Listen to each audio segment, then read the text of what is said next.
just received.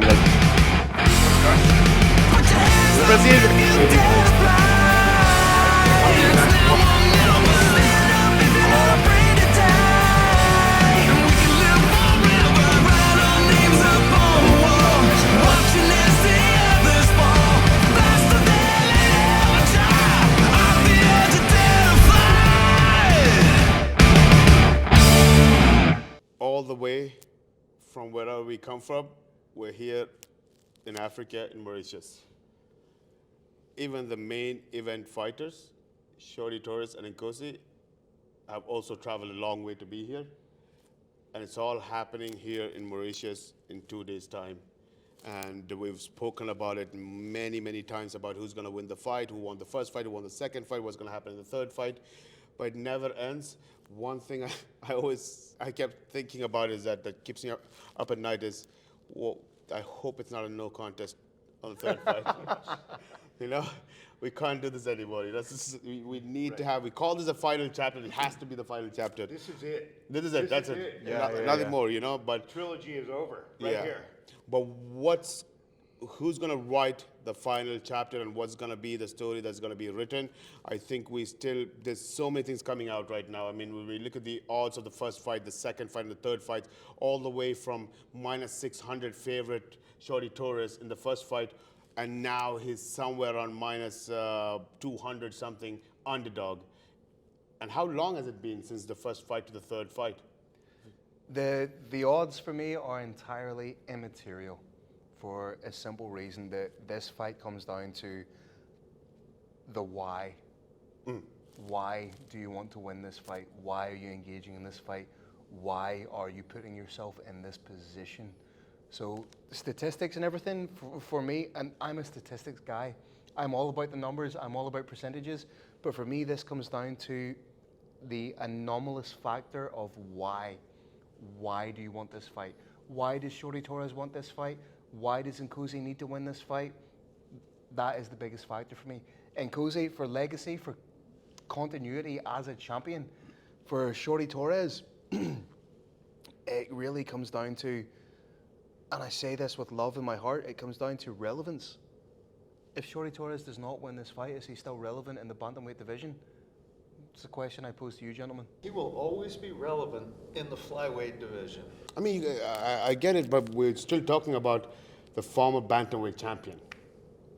On a contentious decision. Controversial at that. Really controversial? I don't know. For me, it was a split decision. Right. Split decision, and we all love both guys. I mean, Yeah. Lay it on the table as it is.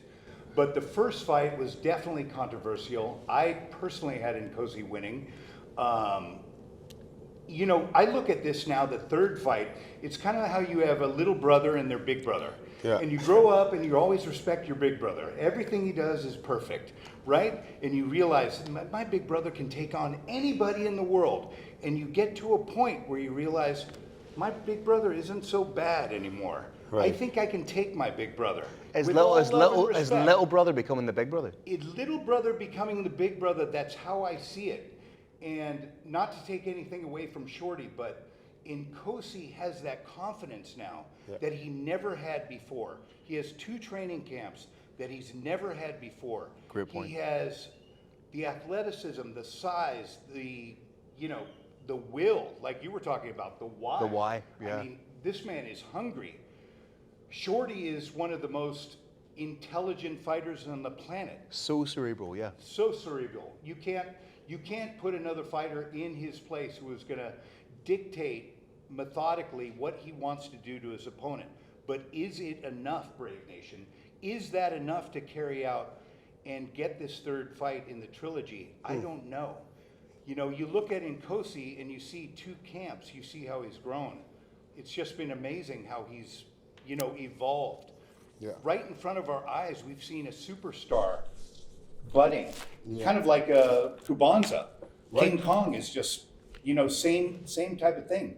They're fellow countrymen. They're training together at Soma with Joseph Webby. I mean, these guys have unlimited. What a coach, by the way. What an incredible coach. Shout out to Webby. And these guys have unlimited scary potential. And that's what we're talking about now. Is that going to be something that Shorty can deal with? and we all know his IQ in fighting. I mean, Absolutely. it's off the chain. But is that enough? But do you think that the question is, do you think there should have been a trilogy fight after the last fight? Oh, yeah. But the big question for me is, sports always begin at zero. If two people are sprinting against each other, or two cars, whatever the sport is, they start at zero. The huge question in my mind is, because this is fighting, they're not starting at zero. The question is, since the last fight, who has evolved the most? If Shorty stays exactly where he is, and Nkosi stays exactly where he is, the fight repeats. It's not a fight, but this is mixed martial arts. And the reason you have a fight is you don't know who's gonna win. And the big question in my head is, how much has each fighter evolved? Now, Shorty is comfortable. He came from extreme poverty in the United States of America, but he is comfortable now. So most people would say he's not gonna evolve a lot. But Does comfort breed complacency? no, because, and it sounds trite, but I saw a picture of him. We're friends on the social network about 6 weeks ago, and he had a six-pack. He had a six-pack 6 weeks ago. And normally, he doesn't have a six-pack. I'm not trying to be rude, but he doesn't have a six-pack. He had a six-pack. I think Shorty Torres, I know, as a stone fact, this is the biggest fight in Shorty Torres's life. In his entire life, this is it. This is his do or die moment. This is rise or retire moment. And he's taken it incredibly seriously. He's got a six-pack. But the flip side of that is, I spent a lot of time recently with Yusuf Webby, Som MMA in Bali. And he said the difference between Nkosi and Ndebele from the first fight to the second fight, he said the second fight to the third fight is even higher. So who's going to win? I don't know. You made a statement there, rise or retire. There is so much gravity in that. So will he be the phoenix that rises from the flames of the first defeat? Or retire? Do you genuinely believe he's done if he does not win this fight? You said it, Kirik, rise or retire. Yeah, I do. Wow. I think this is the, anyone who loves, anybody who knows Shorty Torres loves a man. And I'm saying this with love. I think this is the biggest fight of his life. And I think if it does not go his way, which it could, this is fighting, it can go any way, I think he retires. Wow. And that's a statement that it's the biggest fight for both of these guys. Absolutely. Nkosi, this is the biggest fight of his life. He is there now, and he is there to silence all doubters that he is the true champion. He's absolutely huge for a bantamweight. I mean, Nkosi is really going to be a true champion once he wins his fight, right? He has to win this He's fight. coming in, the reigning, defending, undisputed for the first time in his life. At 29 years old, he is literally just etching into the precipice of his prime. Allegedly, he is 5'10". I'm 5'11". This dude's taller than me. right, he's 6 feet. At a bantamweight, as much as I love Shorty Torres, I'm struggling to see, basing off the previous fight. Let me ask you a question on this. Go Sorry. ahead. I want to ask you a question. Genuinely, think about it. Forget about what we've seen in the last two fights. Let me ask you, if Shorty Torres was able, we spoke about the growth, right? We spoke about who's growing more, Right. fight after fight. But if Shorty Torres was able to unlock his complete potential, everything that we know he's capable of doing. When you look at the grappling side, when you look at the wrestling side, when you look at the experience side, all of them, if we were able to unlock Shorty Torres' complete potential of everything that he was and he's shown in his career, if he was able to unlock that finally because he had a challenge, a career challenge for the first time in his life, and he knows that he's going to lose everything from retiring maybe to being never going to be a champion and the difficulty of coming back to getting the title shot, all of that, whatever the reason it might be, if he was able to unlock his full potential, do you think 100% Shorty, I'm not talking about a new Shorty, not a grown Shorty, the Shorty that could bring in everything that we know he already could, is that Shorty capable, or do you think that if that Shorty fought and Nkosi that you saw in the last fight, who wins that fight? Unequivocally, yes. A focused Shorty Torres would win that fight. However, what is his priority right now? That is the question that needs to be asked. A focus shorty is a world beater, unequivocally so, unquestionably so. However, what is his priority right now? Where does his head lie? Is it being a world champion? Or I know for a fact he has a lot of different business ventures. So it comes down to me, it's like, where do his priorities lie? Is it being a world champion, or is it being a self-sustaining businessman? You cannot have a foot in both camps in these situations. We know this with MMA. MMA is the most unforgiving sport in the world. If you're not all in, you may as well be all out. It's that simple. No, definitely. Well, we've seen, I mean, to be fair, I mean, we're looking at two of these athletes, like you mentioned. We've seen Nkosi having last two camps in Soma Fight Club in Bali, and we've seen him actually take that effort to go and develop his training and get better at what he's doing. And that's fantastic, and that we've seen that improvement. But we've seen the same thing Shahid Torres do this time is to go to Las Vegas and fight Extreme Couture's gym, train there for the first time, have a dedicated team completely focused on himself, and that's the priority. He's got a team around him. And for me, to be honest, it's been it's somehow shocking that it's the first time, because you should have been doing that 2-3 years back. I mean, you had all the resources and everything else. You should be doing that 2-3 years back. And I think that shows that it was a great ride, that he didn't have to do that. Today he realized that, oh, hold on, I got to do something. You know, I got to make sure that I have to utilize every resource I have and make sure that I get a team around me. I am fighting for the World Championship title. I'm not just going to go and defend a title against somebody. I'm going to fight against someone who's beaten me, you know. So he's got to team around him. Does this shorty have another level? Yeah. What do you think? For me, I think that I just want him to showcase the existing level that we've seen in him. I think that level is one of the best in the world. We've seen that against Amir Labazi. We've seen that against some of the best fights in the world. That today, for me, I'm not talking about the shorty that I have today, but the shorty that we knew from the amateur scene all the way to become the world champion. For me, that is the best bantamweight fighter in the world. And I was really looking at who can come and cause trouble for him, and it had to be someone special. Yeah. Right. It had to be someone special in all ways, not just mentally special. He had to be special in something, in all the ways. That you had to have like Phil said, it had to be a 5'10", 5'11" bantamweight coming in, who knew how to use his range and reach and his striking to the best of his ability, who had to be strong enough to be training with the likes of Kubanza, and that should be the teammate, plus have the hunger to be the best in the world. And you had to get that whole mix, and that's someone special would have been the only one who could have caused problem for Shorty. And for me, I still believe that Shorty's real problem is himself. I've seen the last fight, sure, I still believe that Shorty's real problem is himself. And yes, Nkosi is the nemesis, and Nkosi is going to tear away everything and rip his soul and take his heart away from him. He's the final boss. Absolutely, yeah, the final boss, and he's not going to have anything left of the fighting career. You want to take everything away from Shorty. That's going to happen. This is what's going to happen in 2 days' time, and Nkosi is coming for it. 100%. Shorty is standing there, and it is time. Shorty, there's no more time. There's 2 days left. You are at the finish line. You have to make sure you're going to make that sprint. What are you going to do? And this is the situation. So it's all about, for me, I still believe that it's about himself, and he has to make that call. But one thing's for sure, that in mixed martial art, you can't make that call 2 days before. It had to be worked, or you had to have that mentality throughout the training camp. And I think that Shorty has put that training camp with Extreme Couture Gym, with his lifestyle coach, keeping his personal life aside. We've not seen him speak more about it this time. We haven't seen it. We've seen a different Shorty Torres this time. We've seen a Shorty Torres who's focused on his professional career. And that is what makes me so excited to see that is that Shorty Torres. And we've said that every single time we've had this fight. I mean, it's the 5th time we're trying to make this fight. It's the 3rd time we're having this fight. 3rd time in what, 10 months? Yeah. Yeah, which is a very Less short, than a year. very short period of time for a trilogy, gentlemen. Very short period Right. of time. Oh, yeah. And hats off to Shorty for going for it, for saying, I want that trilogy fight. I need that trilogy fight.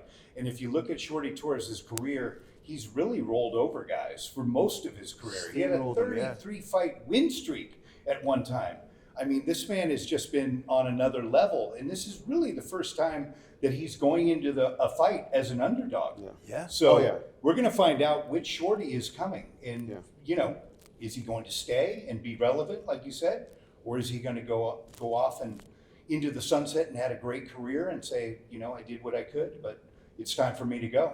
But we still didn't talk about one thing that I want to really ask. That we talk about the last fight, Shorty lost the fight, and for me, I look at it and I say, it's the same thing that happened in the first fight as well. You saw the first 2 rounds, and Nkosi was out there striking, kneeing, everything was landing on Shorty, even the first round. But the second round, there was a slight difference, is that you had a cut before, and that scar and the cut opened up. Now, there's a lot of things that we have to discuss about where it is that, Shorty, you're not an amateur. You're a guy who knows that you have a cut. You gotta have better head movement. You need to keep that as one of the risks in your fight, that you know what's going to happen. You didn't have to start slow anymore. You didn't have to use the first rounds as warm-up, as he said that he likes to do. None of that should have been actually done. He made a mistake.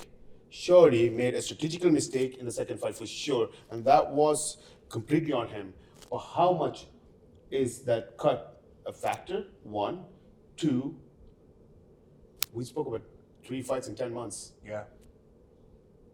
What is the chances that cuts open again? This is a conversation Kirik and I had previously. There is scar tissue there that if I'm Nkosi and if I'm Yusuf Wehbi, his coach, I am targeting right from the get-go. The trajectory with which Shorty has to land a jab is pretty much the same trajectory with which Nkosi has to land an elbow. And now if Nkosi in those close quarters, when Torres has to advance to close the distance, it's quite simple. He cannot fight Nkosi at range. Yeah. He quite simply cannot. But in closing that distance, he's leaving himself vulnerable to a short elbow. If that opens up again, we're looking at ladder, rinse, repeat. I got something to add. I love Shorty Torres. We love all his do. coach, man. This is why it's so difficult, But because we all- even if the best Shorty Torres shows up, there's an X factor here, and that is where we are. That is Africa. Nkosi Ndebele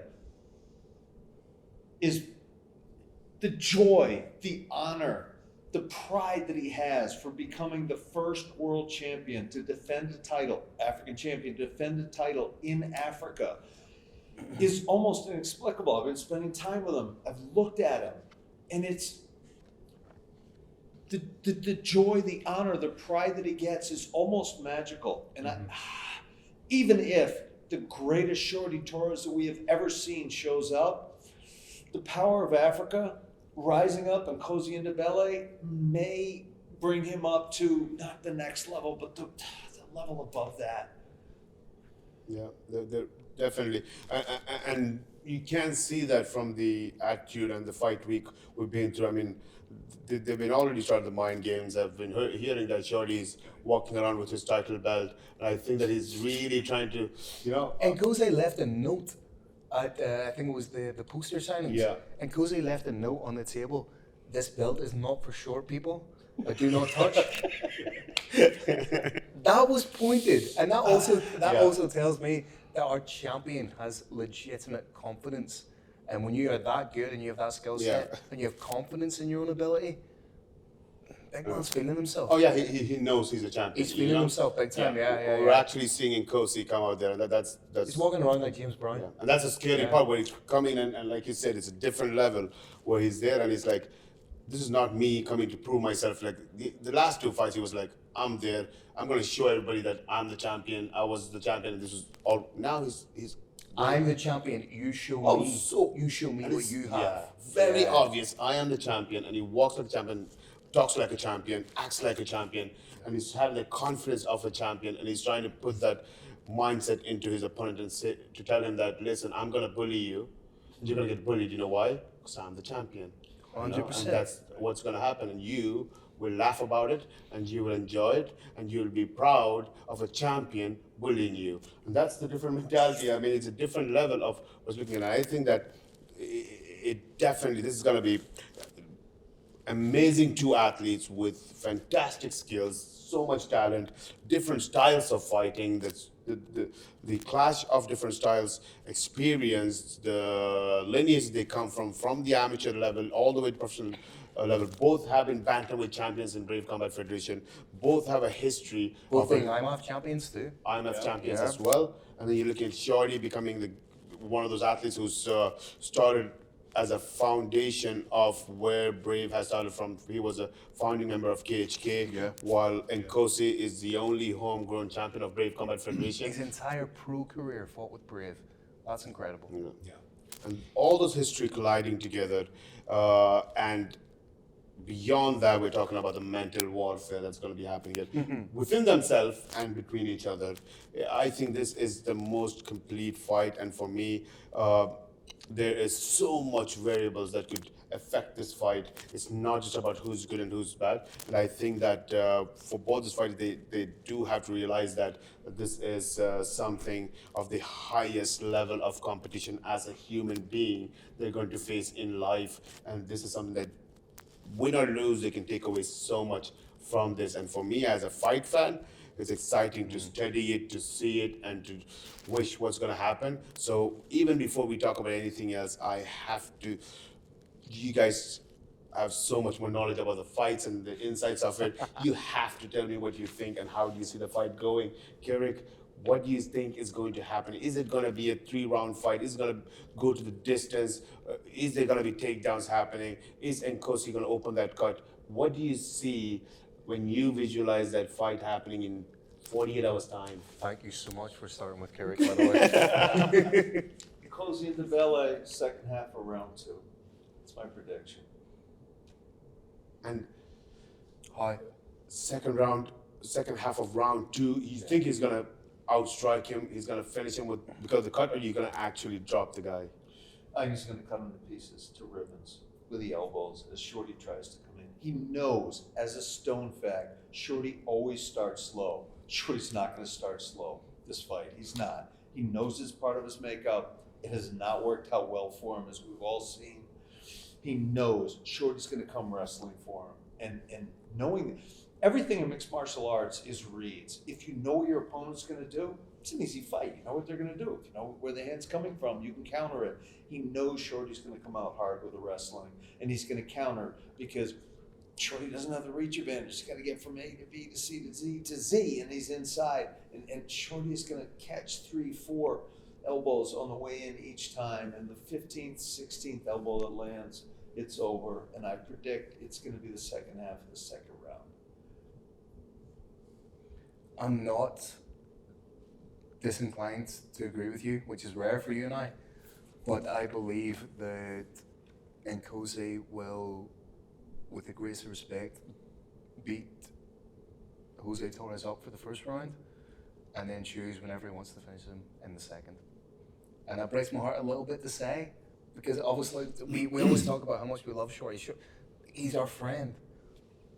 But going against a 6 foot, 135 pound behemoth, can he negate that range without being punished?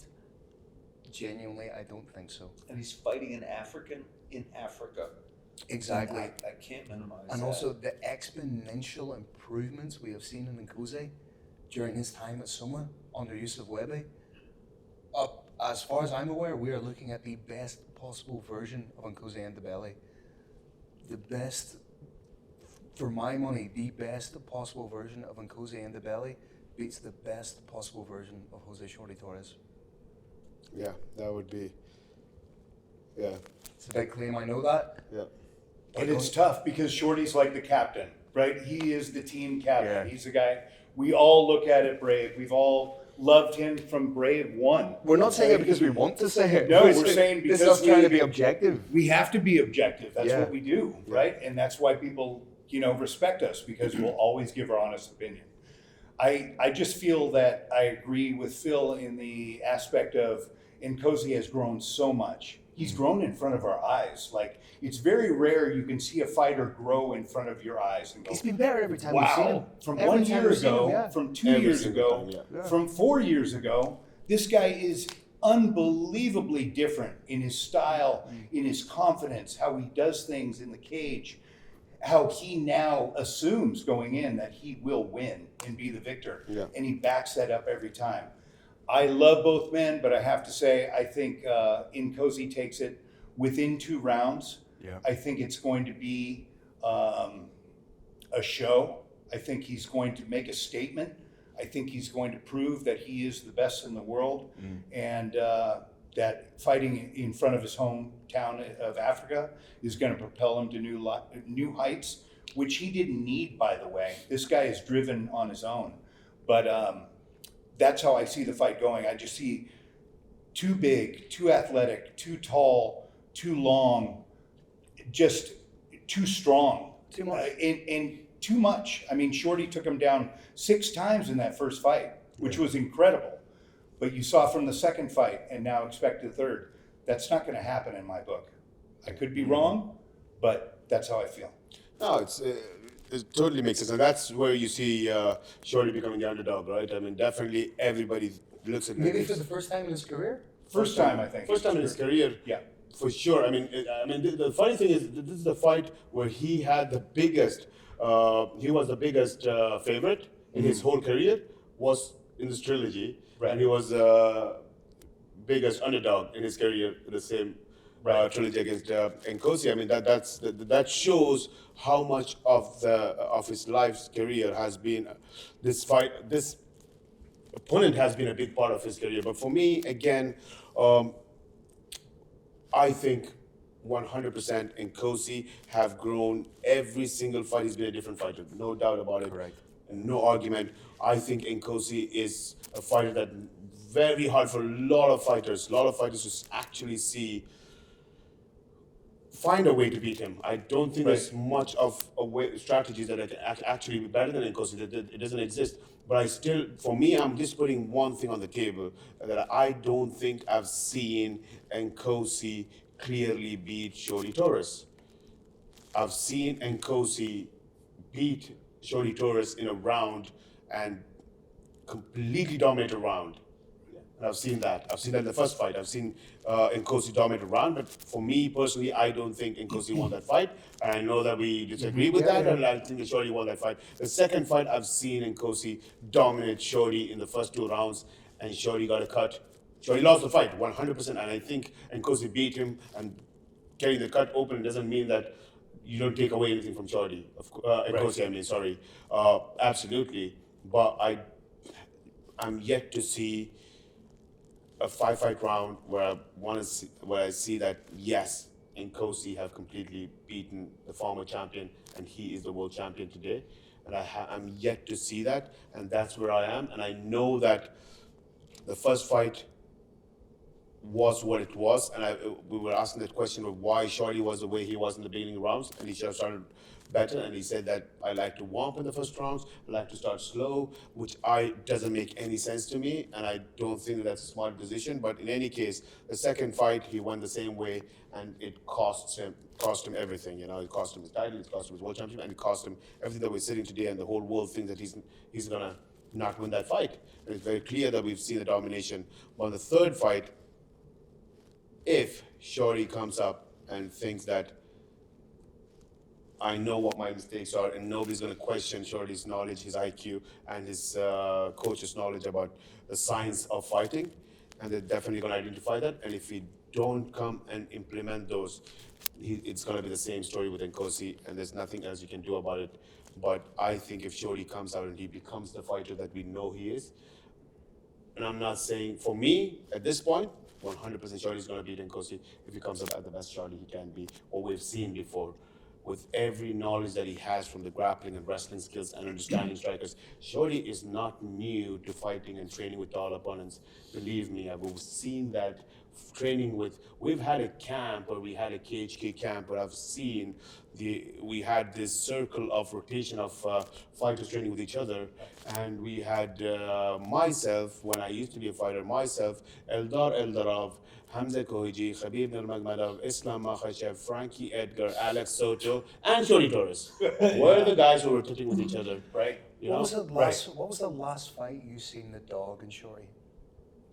That's a good question. No, I love Shorty. I'll propose that to Shorty's my friend.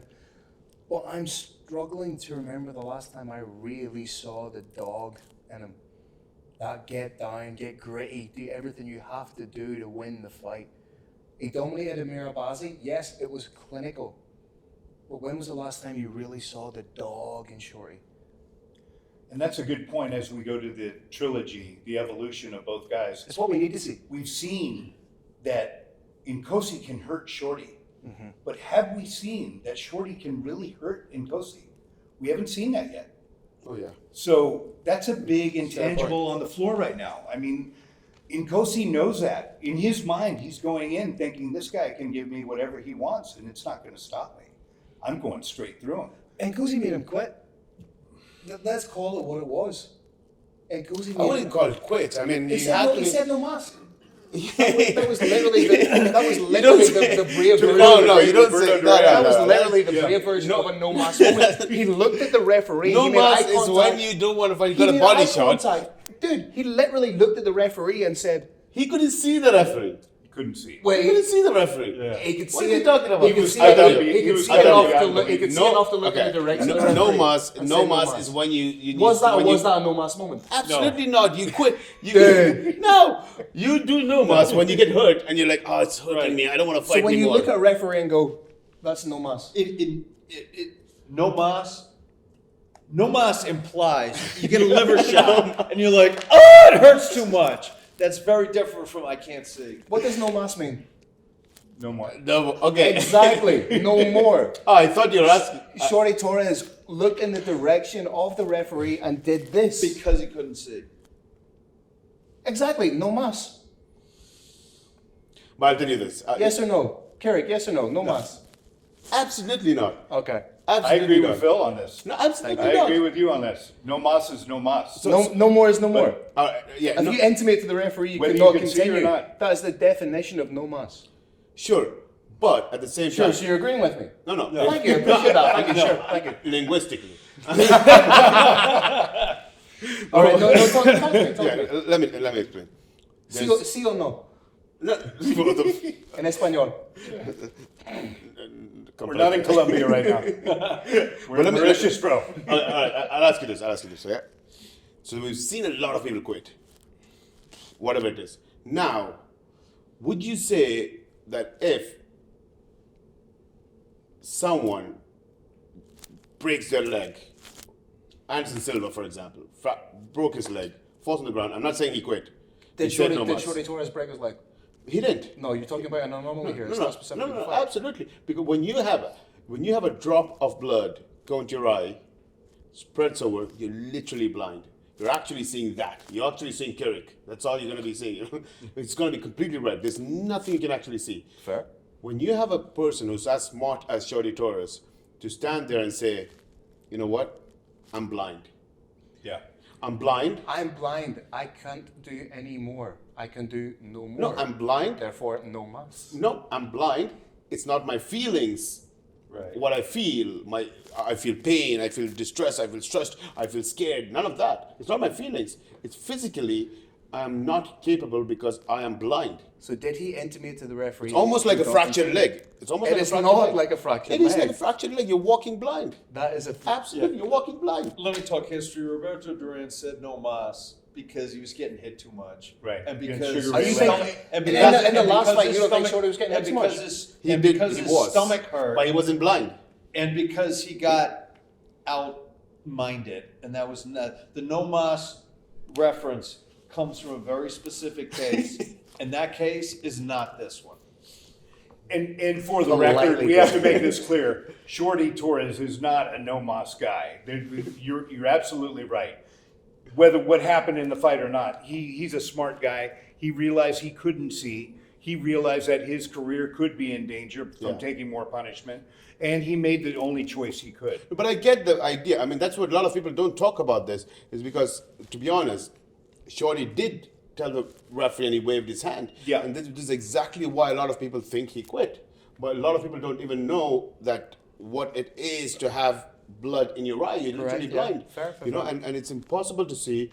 And at that point, you're thinking, I can go another 30 seconds or 10 seconds or 20 seconds, and I'm going to have a head kick or a knee come in, and I'm going to be flat out knocked out. And that's it. That's God knows what that's going to take me into my career, you know, where that's going to go. So I think that a smartest decision when you break your leg or you go blind or you have something that physically you're not able to do, you should be thinking of it smartly. And we've seen a lot of fighters who went the other way around, and then decided to continue for whatever reason, and which is exactly why we think that that is not the smartest decision for athletes to not realize when it is not the best time to continue, and they still do it. But I think, which is exactly why I feel like that cut is going to be a big factor in the third fight. I don't know if he could open this cut again. It's not been 2 to 3 years. I don't know even if in 2 to 3 years the scar tissues will be fully recovered. 5 months. 5 months is a short time. Short time. Short Scar time. tissue to Your recover. mind might be there, but the body is not. Yeah, The yeah, skin is not. Yeah, you can't cheat time. Yeah. But hey, But we got you, 3 to you 1. have to, again, you have to admire Shorty's courage to say, hey, I want this trilogy. Let's run it back. Is it ego or is it something that he knows from his fight IQ that we've talked about that's saying, hey, I can get this guy. I That's really what- can take him out. So you never want to doubt a Shorty Torres ever. when you said that, when you made that point that Nkosi has never been hurt by Shorty as well, that's when you realize, because I was purely looking at it from a tactical, strategical perspective, right? But when you really think about it, yes, Shorty has not hurt Nkosi at all in the first fight or the second fight, definitely not, but in the first fight as well. So when you're looking at it on the third fight, for me, I'm like, I think there is a statement to be made by both these fighters. We're talking about the cut, we're talking about a split decision, we're talking about the beginning of the fight or as the fight goes forward, we need a decisive end. A final chapter, we need an end. And I don't think we've ever had a fight where we talked about winner takes all. I mean, this is truly winner takes all. I mean, the winner is going to propel himself into stardom that he's never even dreamed that he could attain. And the loser could go off into the shadows. Where do they go? And never be heard from again. Great I point, mean, Carlos. it is full drama. It's about as dramatic a main event as we've ever had in Brave Combat Federation. Oh, absolutely. The world is waiting to see, and we are lucky to be having this event. Thank you to you and Sam Brett for putting this all together, and us in beautiful Mauritius to have this happen. No, absolutely. And we're talking about 15 months of the story going on, and it's a lot of fighters are already getting fed up of this idea that I should 15 months of the same fight. I should be winning 3 fights and getting the title shot and making that walk to becoming the world champion. And you guys are continuing the story for 15 months, and that's the story of the co-main event. I mean, we're looking at Wende, who's sitting back and he's like, what is going on? Right. I get this guy out. Let me take him. Let me finish him. Let me get that belt. Let me take everything. These guys are having their great 15 months of everything. The whole world is talking about them. It's a bantamweight division. The biggest bantamweight division is the story of the toughest division in Brave Confederation is about Shorty and Nkosi. And I think Wende is sitting back and looking at it and saying that there's a list of people behind waiting to actually get that limelight, because this is the toughest division and we want to prove a point that we're the best, and you guys are enjoying that for the past 15 months and I want to take that. So for me, I think when we look at Wende, a lot of people say that he has a similar style, a very similar style, and but at a bantamweight division for Wende, he's, for me, fighting against a combat sambo world champion is equally a tough fight as much as the title fight, what's going to happen. For me, I think the co-main event, yes, Wende is in the limelight. He's the guy that feels like he needs to be next in the title shot. It is a perfect opportunity for Khurshid Nazarov to take that limelight, to steal it. Yes, he's coming off 3.5 years of inactivity, but as you've rightly alluded to, he is an all-Asia combat sambo champion. He is a world combat sambo champion. He is 9-0 as a professional. If ever there was an opportunity for an incumbent #1 contender to steal the limelight, it's this fight. Oh yeah, absolutely. And tell us a little, like, we've seen the history. I mean, when you hear the word combat sambo world champion, you take a step back and you're like, hold on.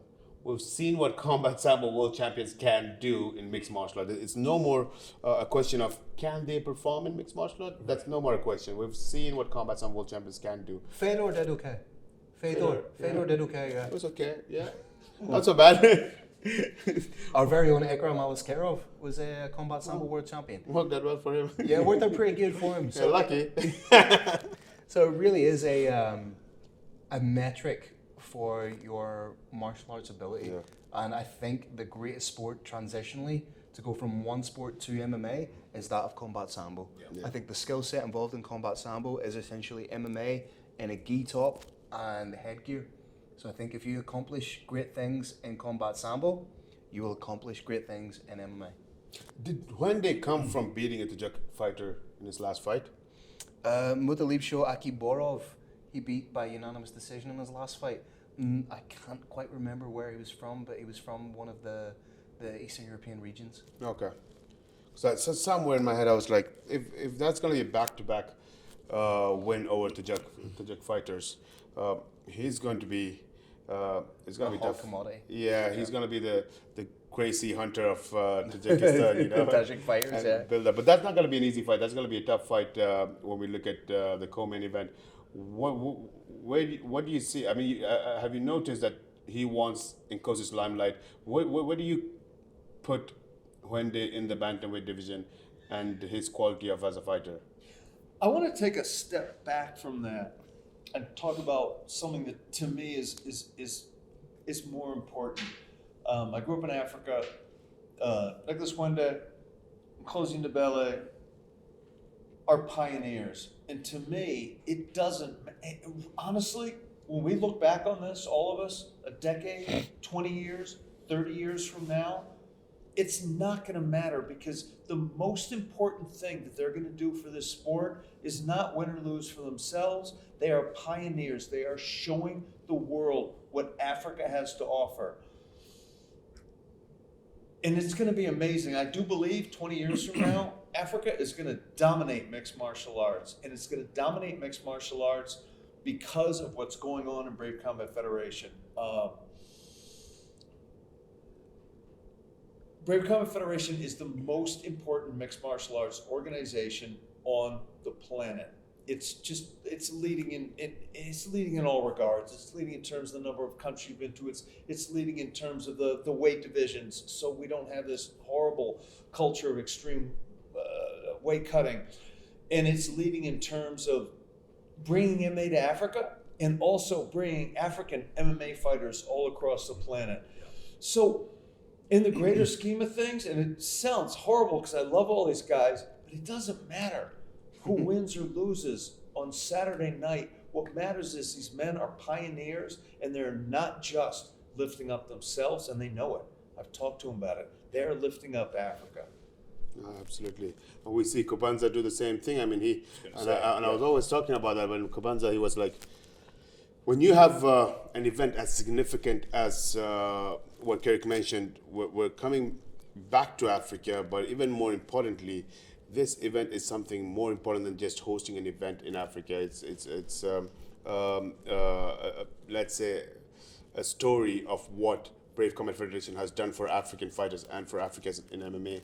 And today, with this event in Mauritius, is going to be a start of bringing the whole African mixed martial art community, from the federations, from the fighters, us as an organization, everyone coming together to realize that one dream of how we can build African MMA for the future and make sure that we have the best talent, best athletes in the world. There's no question about the amount of athletes and talents from Africa in any sports, but we do have the MMA. But the difference that you cannot compare the mixed martial art to a sport like football is because you have a widespread academies and opportunities and resources for them to and build that relationship with European football and European confederations and associations and make partnerships that can actually transfer and take the young generation of athletes to the European clubs and give them a bigger opportunity. All that system was built, and that is what's lacking in mixed martial art. And we're able to put that together with this event to start a route for 2024 and 2025, a huge African MMA development program in collaboration with the International Mixed Martial Art Federation, African Mixed Martial Art Federation, a lot of national federations within Africa, and the private sectors and governments in collaboration with Brave Combat Federation. But the athletes play a major role when they have to come out and perform and showcase what their talents are. And this is what the fighters like Nkosi, Wande is actually doing. But when you have an event of that magnitude and that meaning, where all the spotlight, and if you look at it, the amount of television networks that's actually been calling us for the last 2 to 3 days to say that we want to broadcast this live. And today I was in the hotel and I'm having call with television networks. They're like, oh, well, hold on, we want to have this content on every single network through Amazon and through some OTT platforms, and everybody wants to be a part of this because they've seen the significance. It's not just because how big the fight is, it's much more than that. And that moment, when you know that you're going to be the only fighter from your country representing, and you're going to be the god of that country, the fighter that's going to represent that country, and you decide, hold on, wait, I'm going to bring more of my countrymen and bring them up with me, so we all are going to be on the limelight and our country is going to be on the limelight. And that's what Kubanza have done. I mean, he's not just a scary athlete, he's much more than that. Yeah, you can't even explain how scary this guy is. To say he's the scariest guy in Brave Combat Federation is an understatement. I mean, this guy is completely on another level. And again, like we're seeing in Africa, like Brave has done with every other country that we cultivate and grow, unlike any other organization in the world, we've seen that with training camps, with proper coaching, with proper conditioning, these guys are exploding. And we had talked about it earlier, that what we're doing is leveling the world out in their capabilities and their talents, and it's making it that much more competitive and fun for the world to watch as well. This it's really amazing. This is a true story. Children used to check under their bed for monsters before they went to bed. Now they check under their bed for Kubanza. That's how scary this dude is. No, he is. His last opponent was a really, really tough guy, and he was out, I believe, for 3 to 4 minutes. One of the scariest times, I think, in all of our lives, where we actually thought someone may be in critical danger.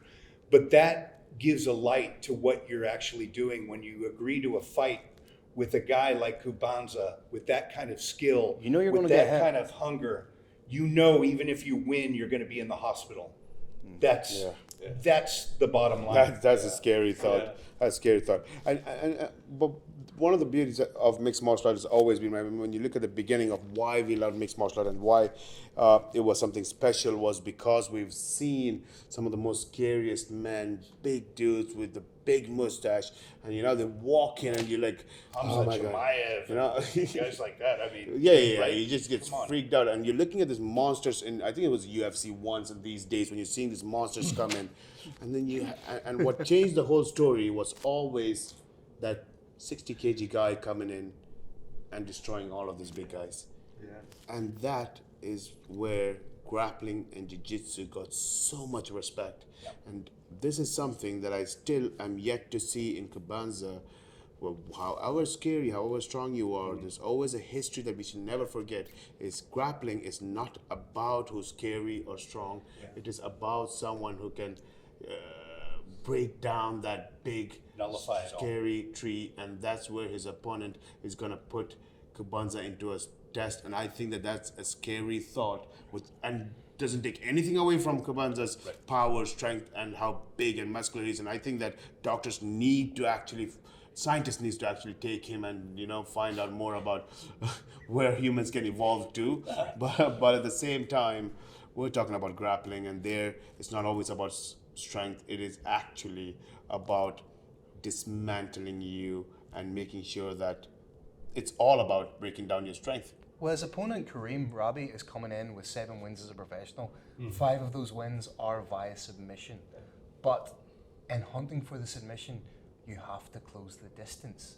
And in closing the distance, you leave yourself vulnerable to a knockout shot, which is what Kubanza has in spades. We've talked about not being able to see the grappling of Kubanza just yet. Why have we had to see it? Because he hasn't had to use it.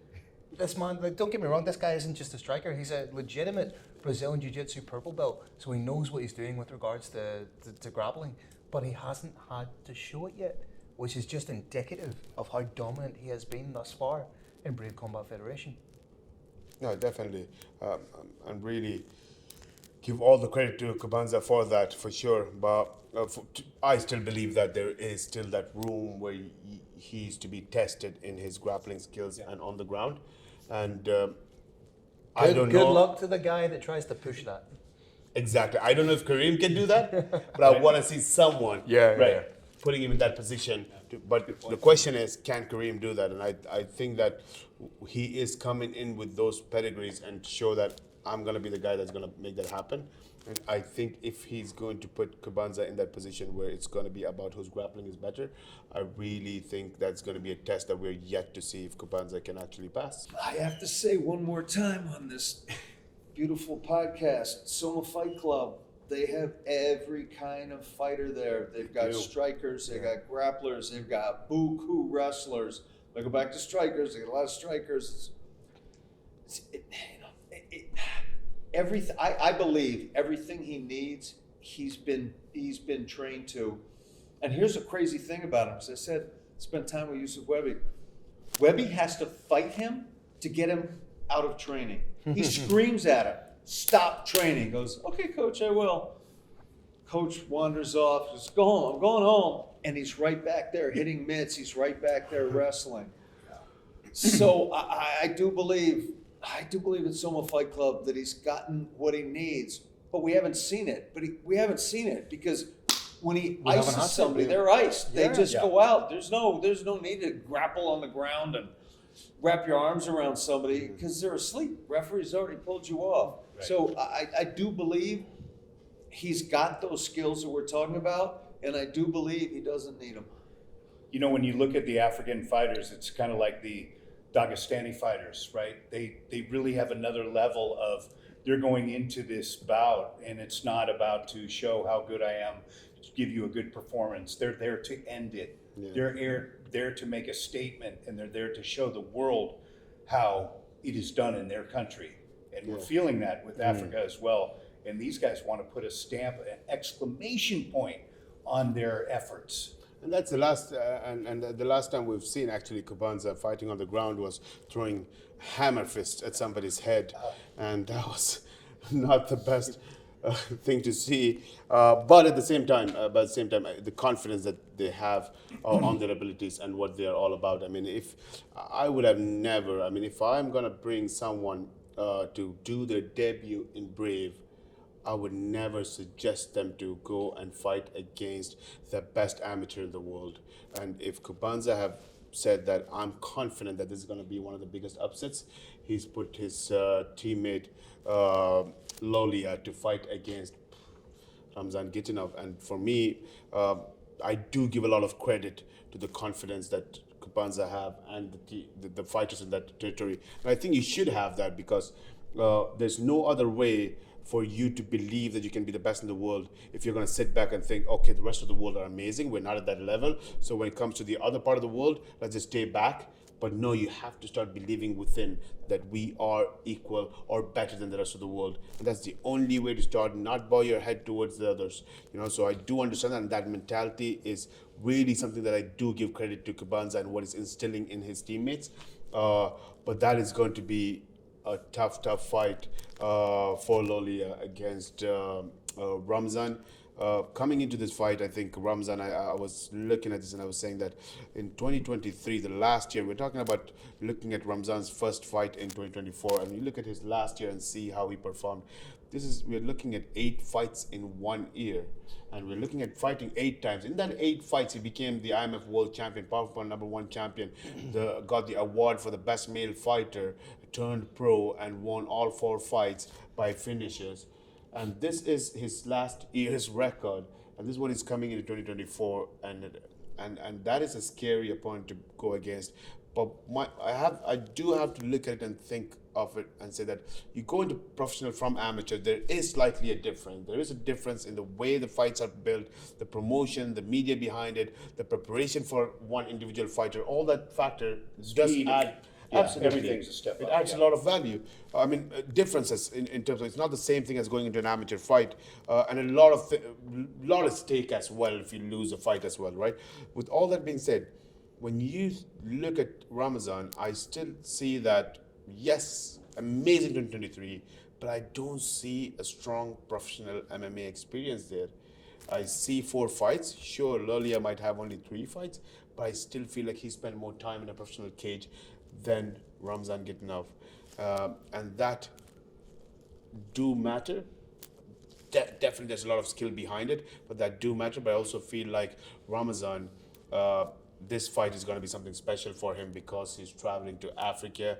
He's never been in a pro fight that he's actually have to go out of his comfort zone and go fight in a country where he's flown over all the way from Dagestan, Bahrain, none of these places. He's in a different world, living a different life, and this is actually the first pro fight.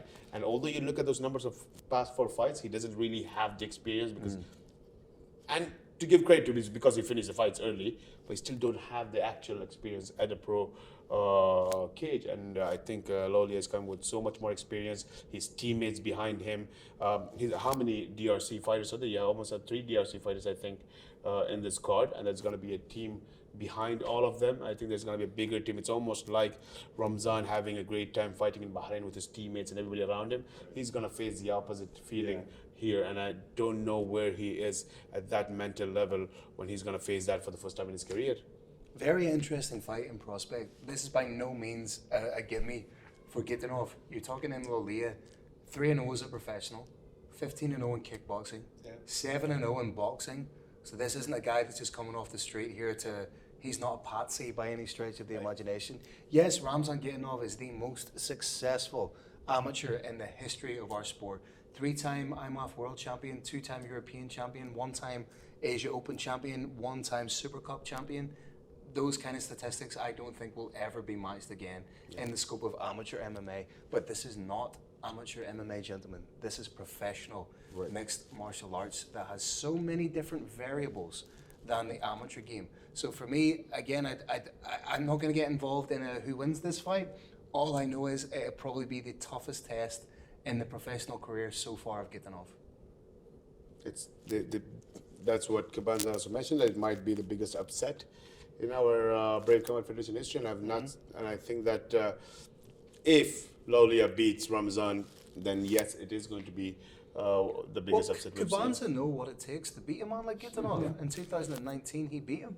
Absolutely. So he knows exactly what it takes to beat But a that, fighter but like that Gitanov. to give credit to, that Ramzan was nowhere close to what we see him today. We're talking about his second fight or so, where Ramzan didn't know anything about MMA at that point, and we're talking, and even the weight level. Like if you see Cabanza, he's gone a weight class up, and Ramzan had to go a weight class down from the time that they fought. And at that time, he didn't know what putting hands up was for, and he was like, that's what Ramzan was, and I think that defeat was one of the most important things for him, for Ramzan at that point, because I think I could be wrong, but I do feel like he had 2 losses at that point, back to back, I guess. One was Cabanza, but I don't know if it was Cabanza who's actually caused a fracture to his face. I think it was the uppercut Cabanza hit him with. I think it was the uppercut caused the fracture. Yeah, if it was him, and that gave him a long layoff to recover, and that's when we saw him actually training mixed martial art in Ramzan. Since then, he was never the same again, and we've seen what Ramzan was able to achieve to that point. So, but to fair point, Cabanza knows where the Dagestani and the Bahraini fighters come from. Yeah. They know what it is, and there's no way that, and it's not just Cabanza, everybody around the world knows when it comes to KHK athletes and when it comes to fighters who are from Bahrain or Dagestan and from Team KHK, what they have done around the world in all the promotions in the amateur world, and they know their fighting style, they're grinders, they have a fantastic background from wrestling and Sambo world. So that's very evident, and I know that Cabanza knows it too, and there's not many people who, when they fight a KHK athlete, it's not like we don't know where they're coming from. They know exactly what they're going to face, and they know exactly what's going to happen in the cage. So to have the confidence knowing that, I think we spoke about Cabanza as well, you got to close that distance to grapple with them, you got to close the distance to use the techniques, and when you have those pedigrees from kickboxing to boxing, at the experience that Lolia has, I think it's going to be something that Ramzan has to really be a little bit careful of. We have to repeat this again for Brave Nation. I mean, Gitnoff is the most decorated, again, amateur in the history of our sport. Say that again. He's the most decorated amateur in the history of our sport. And he's fighting here in Brave Combat Federation and going to prove that he not only was successful as an amateur, he's going to maintain that as a pro. So this is the biggest test of his life. But I mean, it just shows the level of competition that we have here at Brave Combat Federation. There is no one cultivating better fights, more competition, and more country versus country, as we said from day one, for worldwide bragging rights than Brave Combat Federation. Absolutely. And to just add to that, to Ramzan Gitnoff, we talk about the best amateur in the world. But and that's the interesting part. We talk about combat sambo, we talk about jiu-jitsu background, kickboxing, Muay Thai, Sanda, we have some of the best traditional martial arts legends in Brave Combat Federation roster, you know, if you look at it. But with all that being said, Ramzan is also going to be that example and a test for everybody to look and ask this very important question. Do you need to have a great traditional background of combat sambo or jiu-jitsu or XYZ, or do you have to be having a traditional background of mixed martial art? Your traditional martial art tomorrow is going to be called mixed martial art, and if you have that, is that a bigger experience, a better experience than any other sport that is close to mixed martial art instead of having mixed martial art itself? I believe he's the next evolutionary step in mixed martial arts. Yes, it's great to have a background in likes of Wushu Sanda. We've seen Mohammed do great things. However, if instead of your background is a traditional martial art and you have to transition to MMA, what if your background was MMA right from the very beginning? That makes the likes of Gitnoff so dangerous. And that's why I believe he's legitimately the next evolutionary step in what a fighter can be, should be, and will be. Yeah. And would you, because I've had a call from someone recently and they were like, could you do me a favor? Yeah, I need few athletes from Brave Combat Federation who's come from a traditional martial arts background. And I was sitting there and I was thinking, could I put Ramzan there and say that his traditional background martial art is MMA? Or should I give... That's exactly the point I'm making, You know what I mean? yeah, 100%, yeah. And would you, can we do that now? Is it hard to say that mixed martial art is... Is that a legitimate pathway to say someone's background is? Exactly. Yeah. Yes. In short, yes, you absolutely can. When you ask the average person in the United States, or honestly, if you ask the average person anywhere in the world, name some martial arts, nobody's going to say wrestling. They're going to say, karate, kung fu, maybe judo, which is a form of wrestling. But the original sport for all human beings is wrestling, and it goes back to way before we were human beings. If you watch two lizards fighting each other, they're digging for underhooks. You watch bears fight. Bears are digging for underhooks. Wrestling is not just fundamentally human beings, it's like fundamental to life. Maybe we're amoebas and we were round, we couldn't dig for an underhook, but as soon as we got limbs in any form, we started digging for underhooks on each other. Wrestling is the original martial art. And then the Russians took all of their indigenous martial arts and they added some striking in there. They a guy named the name's Shepiev, name's escaping me. They drew in some striking and they created what I believe is the best basis for mixed martial arts, and that is the Russian art of Sambo. So yeah, is Sambo a traditional martial art? Yes, absolutely. And in my opinion, is it the best traditional martial arts basis for mixed martial arts? Yes, absolutely. Bring it.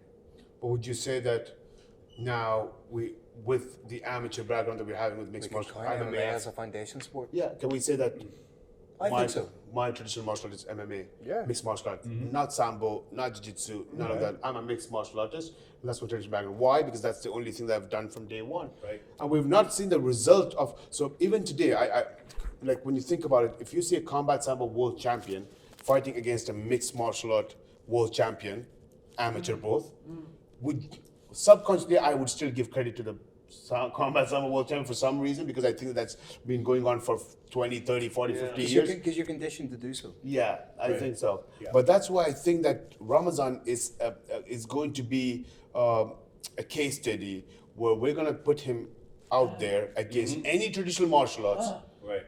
from their background and say that his traditional background is MMA. This Yeah. kid comes from not wrestling background. He's grappled because he lived around grapplers, but he's not a wrestler. He's not a combat sambo background. He doesn't have a jiu-jitsu. He's not competed anywhere. He's a 15, 16-year-old kid that has started mixed martial art. The next evolutionary step in the mixed martial arts fire. Yeah. I But believe who so. wins?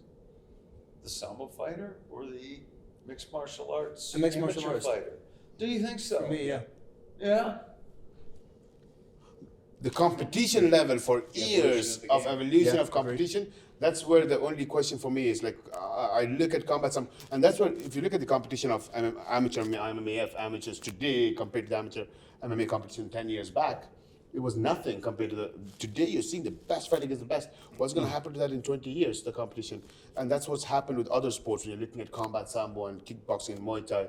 You go to the amateur level and you're going to see beasts and monsters fighting there because of years of evolution. And that's where you think and you're like, oh, so those guys with the level of competition might be able to be better than the MMA guy. But then you look at the MMA guys like Ramazan and you're like, I don't see weakness. And if that guy, you bring him into this sport that he's been doing every single day, and you're like, oh, but he might have a problem with the grappling experience, the elbows, and maybe the cage control and all that atmosphere. This guy's been doing that for 34 fights, and you know, I mean, it's crazy experience that this individual is going to get.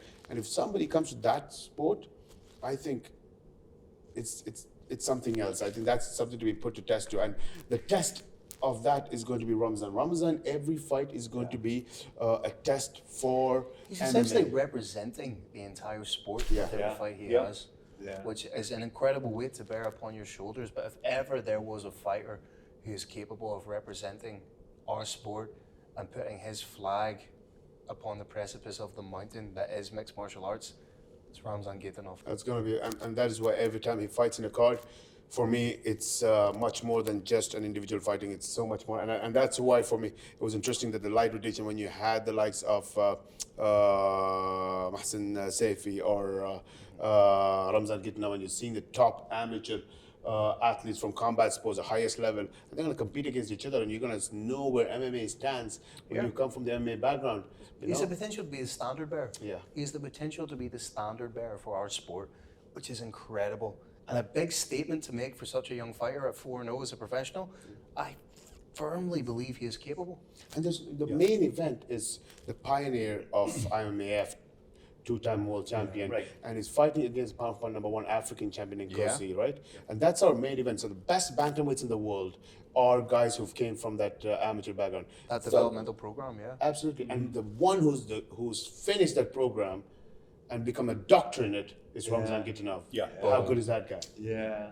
You know, and that is why he deserves to carry that flag. See, we have Ramzan Gatanov fighting, but again, it is a little bit emotional to fight against Lolia, who's going to be his only option to take revenge over Kubanza's loss. But Kubanza says that it's going to be one of the biggest upset in the MMA history. So that's going to be how Brave Combat Federation 82 is going to start, and it's going to definitely. What a way to start the card, man. Absolutely, and it's going to end with that biggest question that we're all going to ask about: is Shorty Torres, the Shorty Torres that we knew about, is he going to come back with that mentality that we think is lost in him a little bit, and is he going to come back and showcase that everything that is good about Shorty Torres that we always loved about him, the strength, the technique, all of that? Is he going to bring it back and rediscover that, or is Nkosi Ndebele just going to keep destroying every single one in front of them and to prove that he's not just the king, he's going to be king of the kings every time he keeps fighting, and he's going to be better and better every time. And that's hopefully going to be the final chapter, and I hope it is. I hope it is. But that's the fight card. It's a fantastic event, and I can't wait for it. The co-main event, Huende Nazarov, that's going to shape a lot to do with what's going to come up. And you have the final chapter in the main event, but the story is already You have a new good. chapter starting in the Starting co-main event, immediately in the co-main event. And remember Absolutely. when we started with Brave Combat Federation 8 years ago, if someone were training in the gym, we'd look at kids.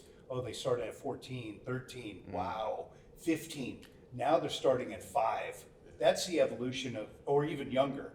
That's what we're talking about, the evolution of the sport. Yeah. And how these athletes have acclimated and grown through mixed martial arts. And their background is solely MMA, Exactly. which is incredible. Absolutely. Now it's going to be a big start for a new chapter for African mixed martial art. I'm sure this is going to be a beginning of something that we're going to see, like Craig, that you mentioned, that in 10 years' time you're going to see African MMA dominate the world MMA, African MMA athletes, and I think that we'll be proud and happy to be a part of it. We believe that African MMA is going to play a major role in the global mixed martial art industry, and we are here to make that happen. And we're not going to be looking at 25, 26, 27 and say that we're going to go into Africa because it's a fantastic market. We're going to go out there to build the infrastructure, to build the development program, not just take athletes and compete internationally. We've done that, not just introduce events, we've done that. And this is going to be something much more bigger than that. We're going to create the foundation where these athletes can actually train and become the best in the world and be part of an industry where we have the MMA media industry, where we have the managers and the academies combined together in a strong regulated format that can collaborate with the international regulations and be a part of one big structure that we always talk about. So that is what we're looking into the African mixed martial art with this event. It is a big event for African MMA and a big fun for the African MMA fans to watch a fight card like this. So guys, let's get this done in 2 days' time. What was it, 31st country, 30th country? You guys have been 31, yeah. 31 countries. Unbelievable. And 32 is coming up in 2 weeks. Also, the 14th European country does the Brave event, which eclipses all other supposed global MMA federations. So, big deal in Europe. As the only European sitting here, huge deal for me, huge deal for European MMA. Definitely, and I think that Europe is going to be another continent that we're going to be very, very active in 2024 and 2025. A show in Ireland would be a great idea. I'm just saying. You got Gerard Burns, we got Phil Campbell. We've got a lot of reasons to go to Ireland. I feel sorry for Jared Burns being mentioned in the same breath as me. Sorry, Jared. But yeah, I think The future looks good. The yeah, future looks let's really make good. that happen. Definitely, guys. Thank you again. Let's until the next time. Thank you. Yeah.